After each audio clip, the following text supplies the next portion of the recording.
Bonsoir tout le monde, ici Monsieur Cacahuète et Neige qui est par terre et qui surveille quelque chose.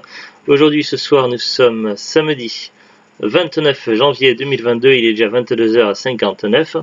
Aujourd'hui, dans ce nouvel épisode de Parlons DVD, on va vous parler de Paycheck. C'est un film que Zouglut a choisi. Moi, je connaissais pas du tout. Enfin, je connaissais de nom, mais j'avais jamais vu le film. Et toi, tu l'avais vu plusieurs fois, c'est ça? Deux fois sûr, peut-être. Au moins deux fois. Ouais. Ça devait être la troisième fois. Alors, avec Ben Affleck, Aaron Eckhart, Uma Thurman et d'autres acteurs. Un film de John Woo, le réalisateur de Mission Impossible 2 et Volte-Face. Alors, de quoi ça parle? Il a oublié son passé, notre futur en dépend. Le réalisateur John Woo, Mission Impossible 2, Volte-Face s'initie un thriller futuriste aux scènes d'action explosives et dont l'intrigue palpitante vous tiendra en haleine du début à la fin. Brillant ingénieur en informatique, Michael Jennings, Ben Affleck, travaille sur des projets top secrets, commandités par des sociétés de haute technologie. À l'issue de chaque mission, sa mémoire est effacée pour l'empêcher de divulguer la moindre information confidentielle. Alors que son dernier contrat touche à sa fin, un projet de 3 ans confié par un vieil ami, Aaron Eckhart, est couronné par un chèque à 8 chiffres. Jennings apprend avec stupéfaction qu'il a renoncé par avance à ses honoraires. La situation semble irrémédiable jusqu'à ce qu'il reçoive une mystérieuse enveloppe contenant des indices relatifs à son passé dont il a gardé aucun souvenir. Aidé par une belle scientifique, Uma Thurman, Jennings s'engage dans une course contre la montre pour recomposer le puzzle de sa vie et échapper au terrible sort qui lui a été réservé dans le futur. En bonus, commentaire par John Woo et le scénariste Dean Gregoris, Paycheck le monde de demain, jouer avec le feu, les cascades de Paycheck, les scènes inédites rallongées et la fin alternative. Donc il y a une fin alternative, on l'a pas vu ça. Donc ça vaut peut-être le coup de jeter un coup d'œil au bonus, parce qu'avec une fin alternative, ça change peut-être complètement la fin. Alors le boîtier, donc c'est une édition standard assez classique. Le DVD a beaucoup été édité, réédité plein de fois, donc il y a plein d'éditions différentes. Nous on l'a acheté d'occasion et je vois que le plastique il est un petit peu fendu, du coup la jaquette elle s'abîme là, donc il faudrait peut-être que je change le boîtier DVD. Alors qu'est-ce que je peux vous dire sur le film? Au niveau du synopsis, donc pour résumer un petit peu le film, donc on a un brillant ingénieur donc de génie qui fait de la reverse engineering, donc ça se fait dans le monde des consoles, mais aussi dans tout ce qui est technologie. Donc il s'agit de démonter une technologie pour voir comment ça fonctionne et afin de pouvoir recréer cette technologie, voire la recréer en mieux. Du coup, il signe pas mal de contrats avec différentes sociétés et souvent ça frôle, même c'est beaucoup même de l'espionnage industriel. Et donc évidemment, donc, toutes ces missions sont confidentielles et c'est pour ça qu'à travers un procédé qui est géré avec son partenaire, avec un de ses amis, ils utilisent une technologie pour effacer la mémoire ou du moins les souvenirs d'une période bien précise, de façon à garantir la confidentialité. Mais il y a des règles.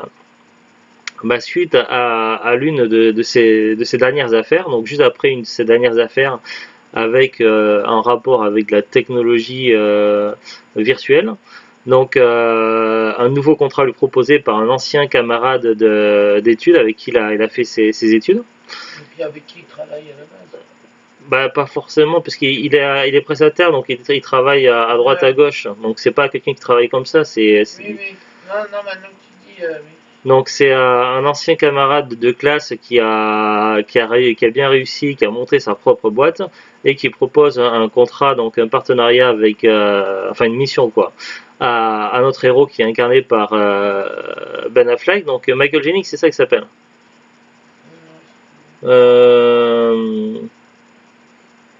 Ouais, Michael Jennings, c'est ça.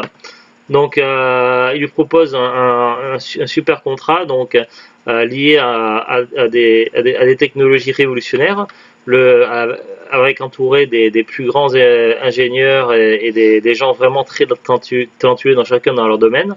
Le seul problème, c'est que là, ça va prendre 3 ans en fait. La mission va durer 3 ans, mais elle va rapporter gros. Et ça veut dire qu'en fait, on va lui effacer 3 ans de sa vie. Donc pour lui, ça va être, il va pas les voir passer ces 3 ans, puisqu'à un moment donné, il va revenir, il va retrouver sa mémoire à partir du moment où il allait commencer la mission. Donc bon, il va perdre 3 ans, mais il va pas, d'une certaine façon, il va pas avoir le temps passé. Et donc nous, on va pas savoir ce qui s'est passé pendant ces 3 ans-là en tant que spectateur. Donc on va y avoir un peu comme une ellipse temporelle, si on veut. Donc on va voir au moment où il reçoit une injection, donc avant de commencer la mission. Et puis on va le voir donc retrouver donc le cours de sa vie après avoir reçu la seconde injection dans son bras, de façon à ce que sa mission soit terminée et qu'il touche son dû.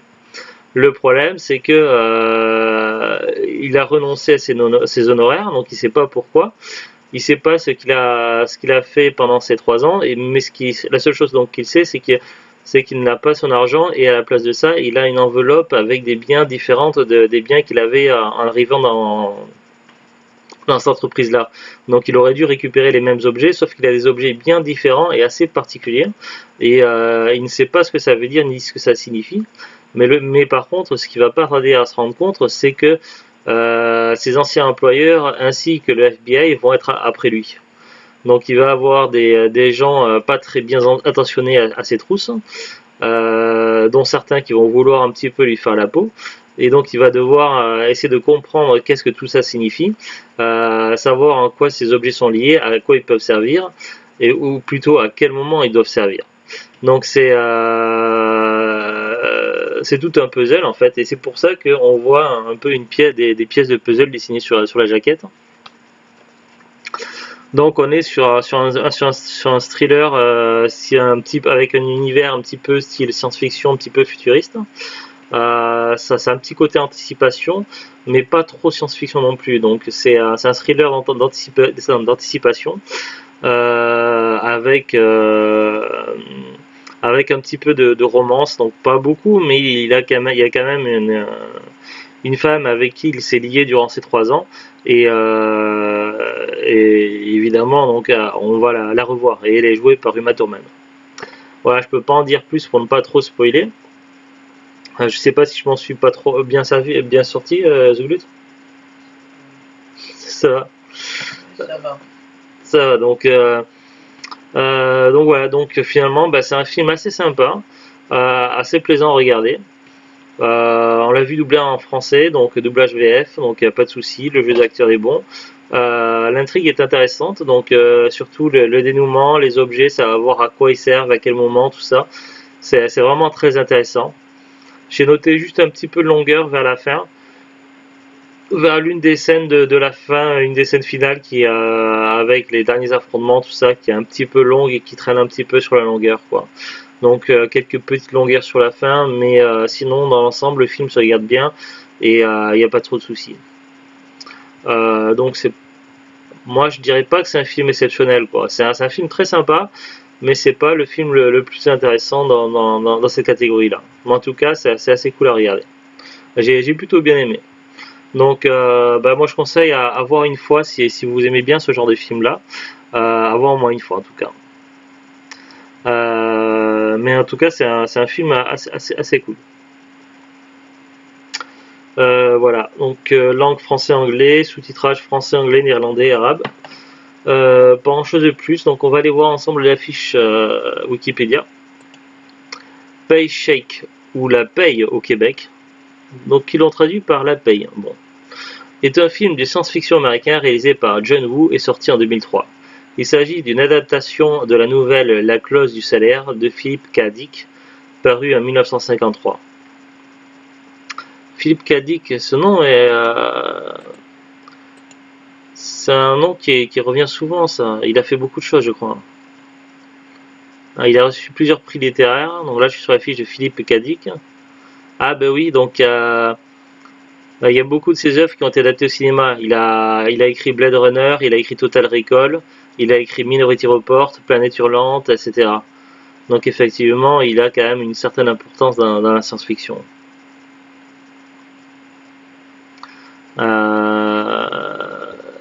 Qu'est-ce qu'il a fait d'autre? The Truman Show aussi, c'est Philippe K. Dick, qui a été librement adapté du roman Le Temps désarticulé. Donc il y a quand même pas mal de choses. Passenger aussi. Hein, Zou? Si, on l'a vu, Passenger. Si. Dans un vaisseau spatial, un homme qui est tout seul qui réveille une femme après. Oui, ah oui, celui-là bien. Eh ben, c'est de Philippe K. Dick, Passenger, Minority Report, The Truman Show, Paycheck, Blade Runner, Total Recall, Planète Hurlante, etc. Donc pas mal d'œuvres assez importantes. Et il y a pas mal de films qui sont adaptés et inspirés de la philosophie dickienne, notamment Ghost in the Shell, Existence, etc. Inception, Paprika. Ouais. De 2006.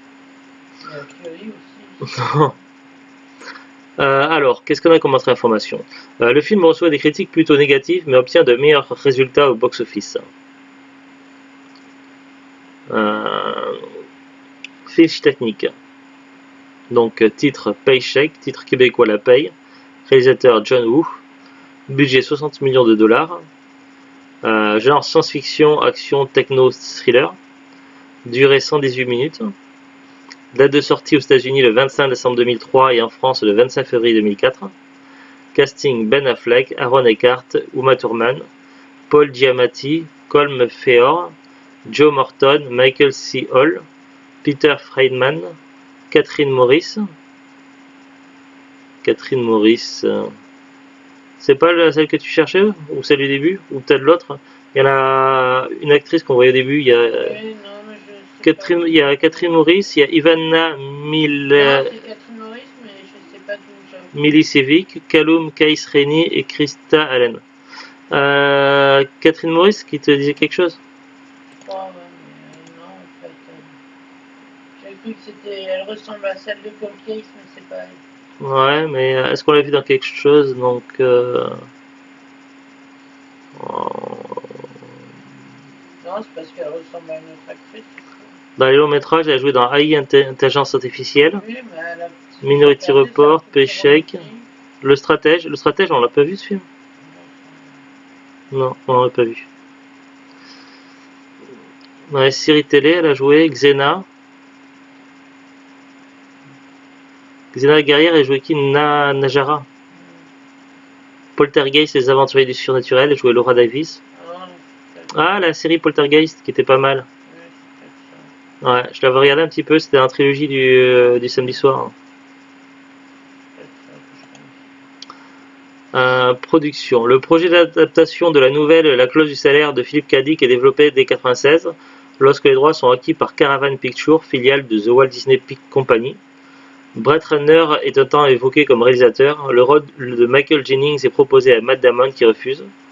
Et du coup, il a envoyé son amant. Matt Damon et Ben Affleck sont très amis dans leur vie, je crois. Et donc, du coup, c'est son ami Ben Affleck qui a pris le rôle. Très amis, ils ont grandi. Ce film marque les débuts au cinéma de Michael C. Hall, Sienna Miller. Ah, Sienna Miller, c'était ses débuts? A quant à elle passé un bout d'essai pour le rôle de Rachel Porter, finalement attribué à Uma Thurman. Donc non, c'est pas ses débuts puisqu'elle a pas eu le rôle. Ouais, mais ça a marqué les débuts au cinéma, mais elle a juste fait des bouts d'essai quoi.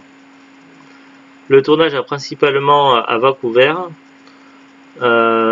station Burrard de l'université de la Colombie-Britannique, Waterfall Building, etc. Certaines scènes sont tournées à Winnipeg dans le Manitoba.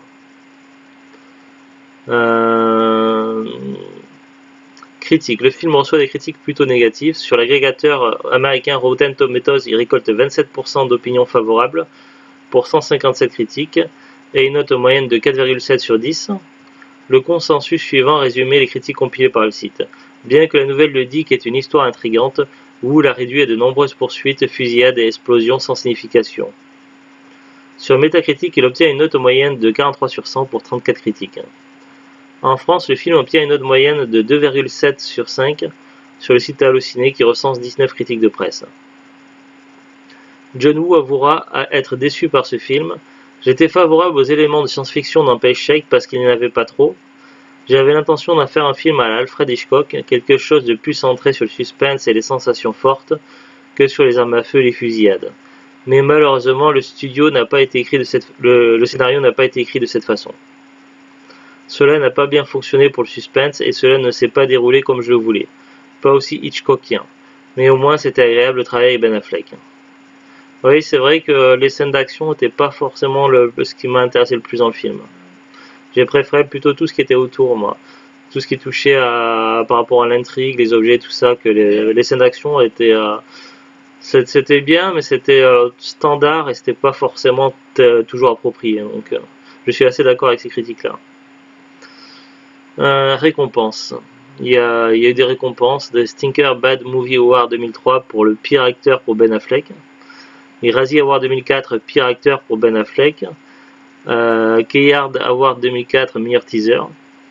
Il y avait eu quand même des nominations au Saturn Award 2004 pour meilleur film science-fiction et au Razzie Award 2010 pour pire acteur de la décennie. Ah, le plus mauvais acteur en 10 ans quoi, pour Ben Affleck. Pour Paycheck et Daredevil. Il cite aussi Amour trouble, père et fille, Pearl Harbor et Famille Allouée. Je suis pas toujours d'accord avec ça. Il était pas si mal dans Daredevil, je trouve que ça lui allait plutôt bien. Et puis le film, il se regardait bien. Commentaire. Ce film, comme plusieurs autres de John Woo, contient une scène d'impasse mexicaine. Ah, ben dès que j'entends le mot impasse mexicaine, je pense à comment ça s'appelle, Big Bang Theory. C'est pourtant un souhait de Ben Affleck, grand fan de The Killer et à toute épreuve qui a insisté auprès du réalisateur.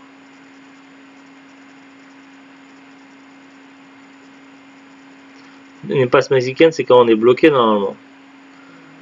Ils disent sur Wikipédia, l'impasse mexicaine, une situation dans laquelle au moins 3 individus ou groupes d'individus se menacent mutuellement et aucun n'a intérêt à attaquer le premier car éliminer ses opposants mettrait en danger l'attaquant vis-à-vis de ses antagonistes. Ah ben oui, puisque d'un côté il y avait les méchants, de l'autre côté il y avait l'FBI qui n'était pas forcément non plus dans le bon camp, et puis il y avait le camp du héros quoi. Ben, le méchant et l'FBI, ils étaient pas ensemble, mais ils avaient quand même le même but. Oui, par rapport à l'invention, donc je vais pas dire quoi pour ne pas spoiler, mais par rapport à l'invention, ça a attiré beaucoup de convoitises. Alors le DVD, donc nous on l'avait acheté d'occasion sur Facebook, donc on l'avait eu dans les 1€ je crois. J'ai regardé un petit peu donc sur Amazon et sur Rakuten. Alors bon, il y a d'autres sites, il y a Fnac, Le Bon Coin, Vinted, eBay, etc. Mais a priori donc le DVD ne semble plus être commercialisé. Il y a eu un certain nombre d'éditions, donc pas mal d'éditions différentes de Paycheck, que ce soit en DVD, Blu-ray, coffret ou autre. Mais voilà, donc neuf ça doit plus être produit, donc neuf vous trouverez plus, ou alors ça va être vendu par des vendeurs pro, des particuliers et à des prix qui ne sont pas forcément les prix les plus intéressants. Étant donné que le film est quand même vraiment très courant et très facile à trouver, au niveau de rareté, c'est l'un des DVD les plus faciles à trouver. Bon, quand même moins courant que L'Armée des 12 singes et